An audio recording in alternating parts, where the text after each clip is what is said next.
Greetings and welcome back to Room 303 in Sophomore English. We are in Unit 2. I'm with you on your handles on page 306, 307 and following. We're going to take a look at two titles and we're going to compare them. The first is O. Henry's $1,000 and the second one is Stephen Vincent Benet's classic By the Waters of Babylon.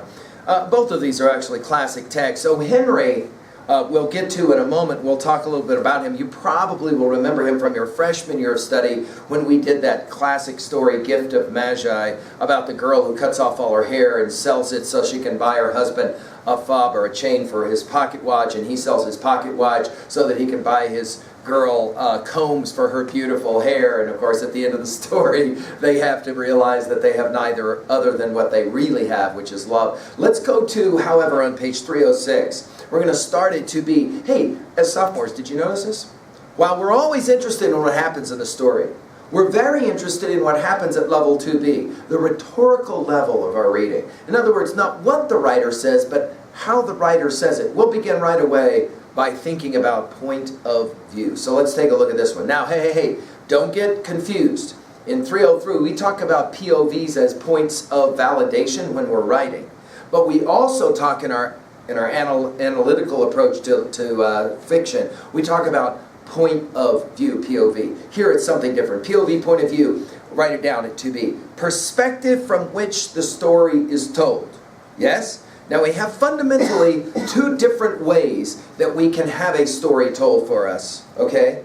First person point of view, as you know, the narrator is one of the characters and refers to himself or herself with the pronouns I, me. One kind of first-person narrator is a naive first-person narrator. This narrator understands less about events in the story than the readers do. For example, if the narrator of a story is a 5-year-old, readers may have a clearer understanding of events in the story than does the child who describes them. The second kind of point of view, write it down, third-person point of view. The narrator does not participate in the action. Characters are referred to by the third-person pronouns he, she, him, her, they, them. The narrator's point of view may be, this is important, omniscient, that means all-knowing. Everybody in the story, we will hear the thoughts of everybody in the story, the omniscient third-person perspective. Or it may be a limited third-person point of view, restricted to perceptions of a single character. I'm just reading now with you in 306, by giving readers more information than the narrator or character has, writers can create dramatic irony, a term we've already heard, but let's write it down at 2B. A contrast between what the readers know and what the narrator or character believes. Dramatic irony is a powerful device in fiction because it involves readers on an analytical, interpretive level as well as an emotive one. Effects such as tension and surprise can be created when readers' minds and hearts are engaged in a story.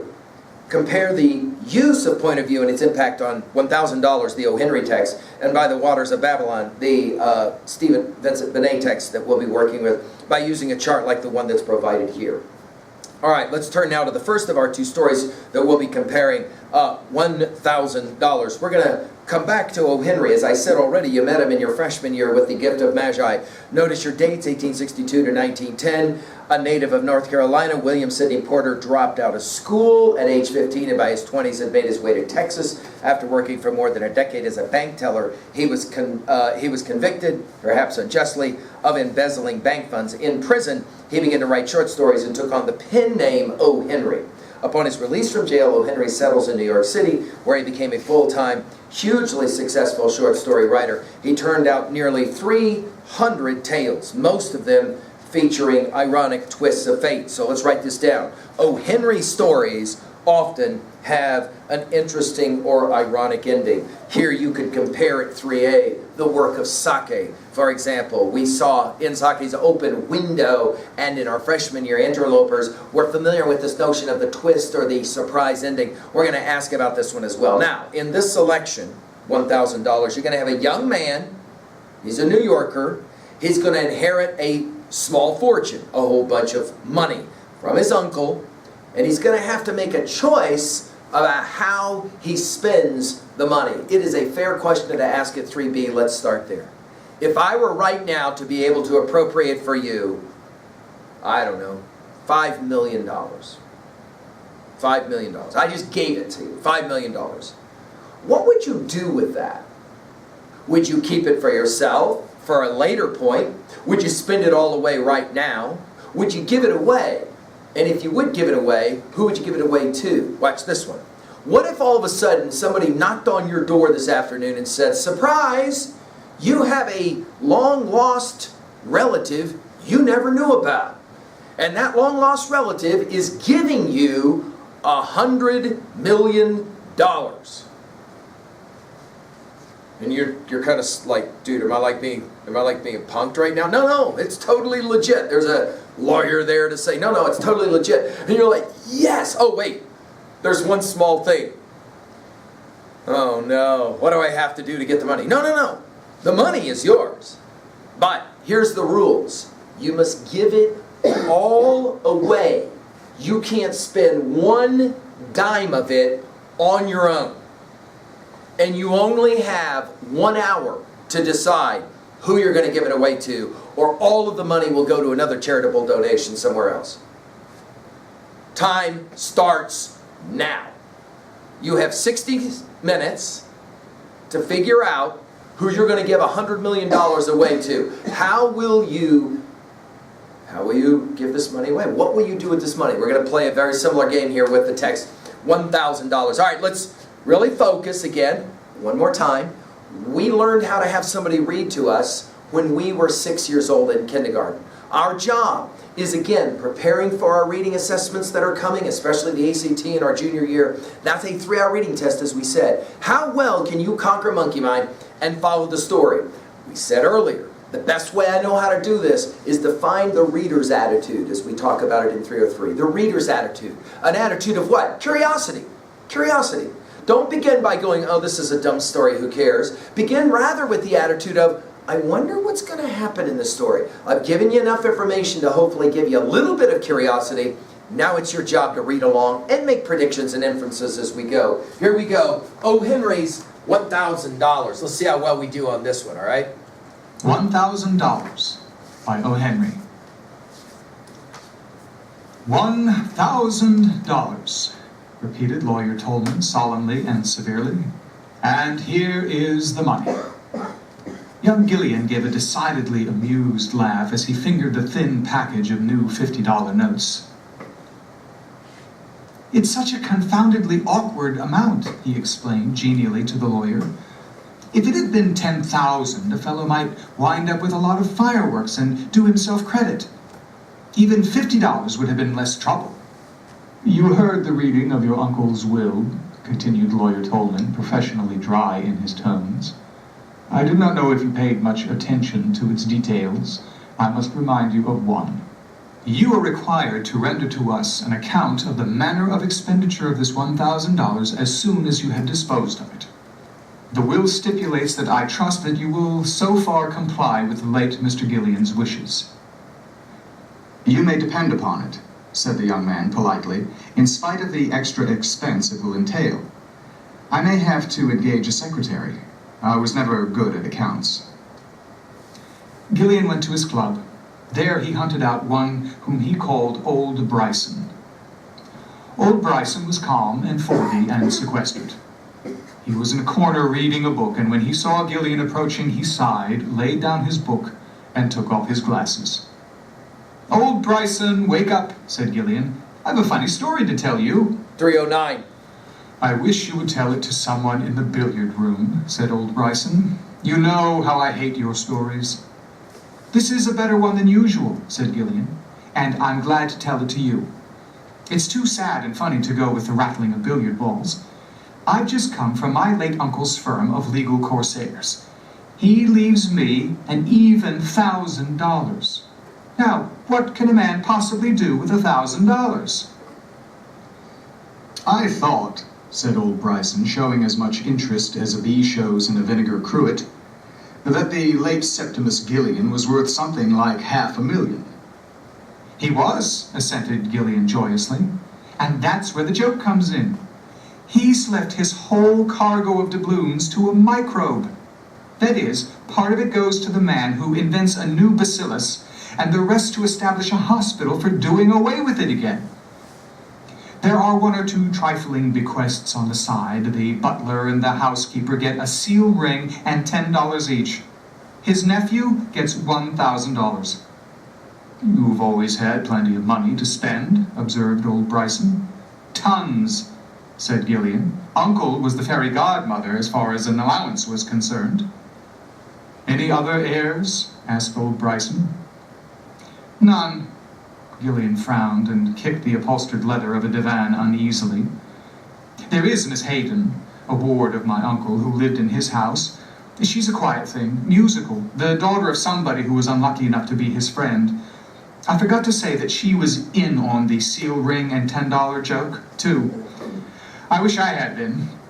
Then I could have had 2 bottles of root, tipped the waiter with the ring, and had the whole business off my hands. Don't be superior and insulting, old Bryson. Tell me what a fellow can do with $1,000. Old Bryson rubbed his glasses and smiled. And when old Bryson smiled, Gillian knew that he intended to be more offensive than ever. $1,000, he said, means much or little. One man may buy a happy home with it and laugh at Rockefeller. Another could send his wife south with it and save her life. $1,000 would buy pure milk for 100 babies during June, July, and August and save 50 of their lives. You could count upon a half-hour's diversion with it at Faro in one of the fortified art galleries. It would furnish an education to an ambitious boy. 310. I am told that a genuine Corot was secured for that amount in an auction room yesterday. You could move to a New Hampshire town and live respectively 2 years on it. You could rent Madison Square Garden for 1 evening with it and lecture your audience, if you should have one, on the precariousness of the profession of heir presumptive. The story, let's pause now at level 1. The story unfolds very quickly. We have, of course, a young kid who is given $1,000. Notice already characterization, write it down. What do you want to say about this young kid, young Gillian? What do you want to say about this kid? Well, obviously he's spoiled, right? He's been given all kinds of stuff by his uncle who just recently passed away and left him $1,000. And however he spends this $1,000, he has to account for it. Now, one of the problems with reading this story today is that $1,000 in the time that the story is published is a little bit different from $1,000 today. It would probably be today maybe something closer akin to $10,000. So in other words, somebody has given you $10,000, and the obvious question is, what do you do with it? Notice that he goes to his club. By the way, sometimes students don't exactly know what this means. Let's write this down at level 1. When you are you're involved in a club, what we mean here is like a country club or a gentleman's club, where men go and they sit and they talk and they play pool or they play golf or tennis or whatever. And there he runs across old Bryson. Bryson, you can tell, is kind of the rival of Gillian in some way, we might say, and they have a conversation. And Bryson says to him, "Look, dude, you've got this money. You could do any number of things with it. Notice the different things that can be done with it. Write it down at level 1. 1, you can spend it on yourself. 2, you can spend it on somebody else." Right? Notice at the conclusion of this exchange, we've got both of these now guys talking. We're ourselves kind of wondering, I wonder what he's going to do with this money. I mean, it's no small amount of money, but notice that this uncle of his was valued into the millions and millions of dollars and only left his nephew a small amount of money. The rest of it went to a hospital, right? Okay, that is to say, he didn't give to this young, spoiled nephew, all of the money. Let's now ask the question, what happens going forward? What do you imagine that Gillian will do with all this money? Let's pay attention. People might like you, old Bryson, said Gillian, almost unruffled, if you wouldn't moralize. I asked you to tell me what I could do with $1,000. You? Said Bryson with a gentle laugh. Why, Bobby Gillian, there's only one logical thing you could do.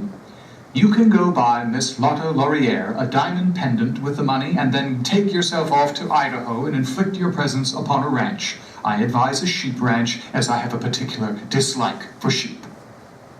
Ironic, right? Thanks, said Gillian, rising. I thought I could depend upon you, old Bryson. You've hit on the very scheme. I wanted to chuck the money in a lump, for I've got to turn in an account for it, and I hate itemizing.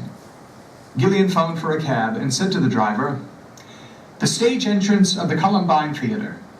Miss Lotte Laurier was assisting nature with a powder puff, almost ready for her call at a crowded matinee, when her dresser mentioned the name of Mr. Gillian. "Let it in," said Miss Laurier. "Now, what is it, Bobby? I'm going on in 2 minutes." "Rabbit-foot your right ear a little," suggested Gillian critically.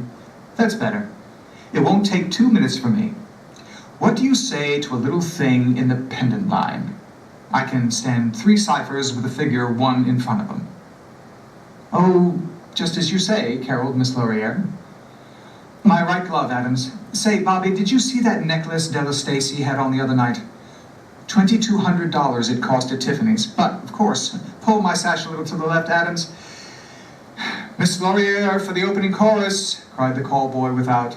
Gillian strolled out to where his cab was waiting. "What would you do with $1,000 if you had it?" he asked the driver. All right, let's pause for a moment. Level 1. Clearly, Gillian has this girlfriend who is in acting, and he goes to her and asks her, "What are your thoughts about me buying you some kind of a nice trinket?" He has $1,000, and she says, "You know, I think at that jewelry store named Tiffany's, there was one that I really liked, but it was like $2,000. She treats him how? Jot it down, maybe a little bit flippantly. You can tell that they have a relationship, but no real deep love is obviously there, right? Out he goes, back into the cab. Now he's going to ask a complete nobody in Gillian's mind, a complete nobody, right? A cab driver. "Dude, what would you do with $1,000? All of a sudden, notice the title of the story, $1,000, becomes the question of this story. What do you do with that amount of money? Here we go. "Open a saloon," said the cabbie promptly and huskily. "I know a place I could take money in with both hands. It's a 4-story brick on a corner. I've got it figured out. 2nd story, chop suey. 3rd floor, manicures and foreign missions. 311. 4th floor, pool room. And if you was thinking of putting up the cap..." "Oh, no," said Gillian. "I merely asked from curiosity. I take you by the hour. Drive till I tell you to stop." 8 blocks down Broadway, Gillian poked up the trap with his cane and got out. A blind man sat on a stool on a sidewalk selling pencils. Gillian went out and stood before him. "Excuse me," he said, "but would you mind telling me what you would do if you had $1,000? "You got out of that cab that just drove up, didn't you?" asked the blind man. "I did," said Gillian. "I guess you were all right," said the pencil dealer, "to ride in a cab by daylight. Take a look at that, if you like." He drew a small book from his coat pocket and held it out. Gillian opened it and saw that it was a bank deposit book. It showed a balance of $1,785 to the blind man's credit. Gillian returned the book and got into the cab. "I forgot something," he said. "You may drive to the law offices of Tolman and Sharp at Broadway." Lawyer Tolman looked at him hostilely and inquiringly through his gold-rimmed glasses. "I beg your pardon," said Gillian cheerfully, "but may I ask you a question? It is not an impertinent one, I hope. Was Miss Hayden left anything by my uncle's will besides the ring and the $10? "Nothing," said Mr. Tolman. "I thank you very much, sir," said Gillian, and out he went to his cab. He gave the driver the address of his late uncle's home. Miss Hayden was writing letters in the library. She was small and slender and clothed in black, but you would have noticed her eyes. Gillian drifted in with his air of regarding the world as inconsequent. "I've just come from old Tolman's," he explained. "They've been going over the papers down there. They found Gillian searched his memory for a legal term. "They found an amendment or a postscript or something to the will. It seemed that the old boy loosened up a little on second thoughts and willed you $1,000. I was driving up this way and Tolman asked me to bring you the money. Here it is. You better count it to see if it's right." Gillian laid the money beside her hand on the desk. Miss Hayden turned white. "Oh," she said, and again, "Oh." Page 312. Gillian half-turned and looked out of the window. "I suppose, of course," he said in a low voice, "that you know I love you." "I am sorry," said Miss Hayden, taking up her money. "There is no use?" asked Gillian, almost lightheartedly. "I am sorry," she said again. Ouch. "May I write a note?" asked Gillian with a smile. He seated himself at the big library table. She supplied him with paper and pen and then went back to her secretaire. Gillian made out his account of his expenditure of the $1,000 in these words: "Paid by the Black Sheep, Robert Gillian, $1,000 on account of the eternal happiness owed by heaven to the best and dearest woman on earth." Gillian slipped his writing into an envelope, bowed, and went his way. His cab stopped again at the offices of Tolman and Sharp. "I have expended the $1,000, he said cheerily to Tolman of the gold glasses, "and I have come to render account of it as agreed. There's quite a feeling of summer in the air, do you not think so, Mr. Tolman?" He tossed a white envelope on the lawyer's table. "You will find there a memorandum, sir, of the modus operandi of the vanishing of the dollars." Without touching the envelope, Mr. Tolman went to the door and called his partner, Sharp. Together they explored the caverns of an immense safe. Forth they dragged, as trophy of their search, a big envelope sealed with wax. This they forcibly invaded and wagged their venerable heads together over its contents. Then Tolman became spokesman. "Mr. Gillian," he said formally, "there was a codicil to your uncle's will. It was entrusted to us privately, with instructions that it be not opened until you had furnished us with a full account of your handling of the $1,000 bequest in the will.